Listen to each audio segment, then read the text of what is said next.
വാർത്തകൾക്കായി മലയാളം മിക്സ് എന്ന ഈ ചാനൽ സബ്സ്ക്രൈബ് ചെയ്ത് സപ്പോർട്ട് ചെയ്യുക.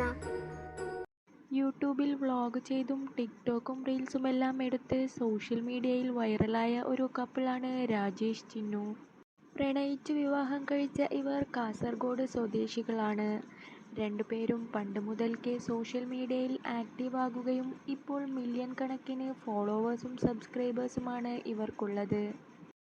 തുടരെ തുടരെ വ്ളോഗ്സും റീൽസുമെല്ലാം ചെയ്യുന്ന ഇവർക്ക് ലക്ഷക്കണക്കിന് ലൈക്കുകളും കിട്ടാറുണ്ട്. യൂട്യൂബും ഇൻസ്റ്റഗ്രാമുമാണ് ഇപ്പോഴിവരുടെ പ്രധാന വരുമാന മാർഗം തന്നെ. കഴിഞ്ഞ ദിവസം നടന്ന രാജേഷിൻ്റെയും ചിന്നുവിൻ്റെയും മകനായ യാഷിൻ്റെ ഒന്നാം പിറന്നാൾ ആഘോഷമാണ് ഇപ്പോൾ സോഷ്യൽ മീഡിയയിൽ വൈറലായിക്കൊണ്ടിരിക്കുന്നത്.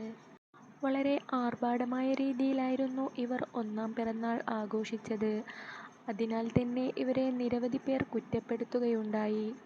എന്തിനാണ് ഇങ്ങനെ ആർഭാടമെന്നും കുഞ്ഞിൻ്റെ ബർത്ത്ഡേ പാർട്ടി കണ്ടാൽ രാജേഷിൻ്റെയും ചിന്നുവിൻ്റെയും വെഡ്ഡിംഗ് ആനിവേഴ്സറിയോ അവരുടെ എന്തെങ്കിലും ഫംഗ്ഷനോ ആണെന്ന് തോന്നിപ്പോകും എന്നിങ്ങനെയുള്ള കമൻറ്റുകളാണ് ഏറെയും. എന്നാൽ ഇതിനുള്ള മറുപടി അവർ തന്നെ നൽകിയിട്ടുണ്ട്.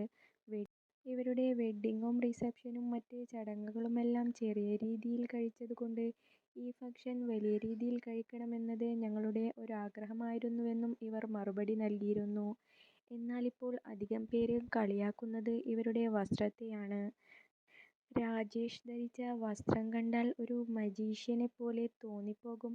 എന്തിനായിരുന്നു പുറകിലൊരു വാല് എന്നിങ്ങനെയുള്ള ചോദ്യങ്ങളാണ് ആരാധകർ ചോദിക്കുന്നത്.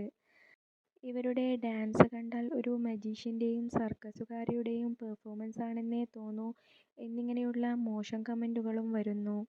ഈ പരിപാടിയിൽ മറ്റു പല പ്രമുഖ സോഷ്യൽ മീഡിയ ഇൻഫ്ലുവൻസേഴ്സും പങ്കെടുത്തിട്ടുണ്ട്.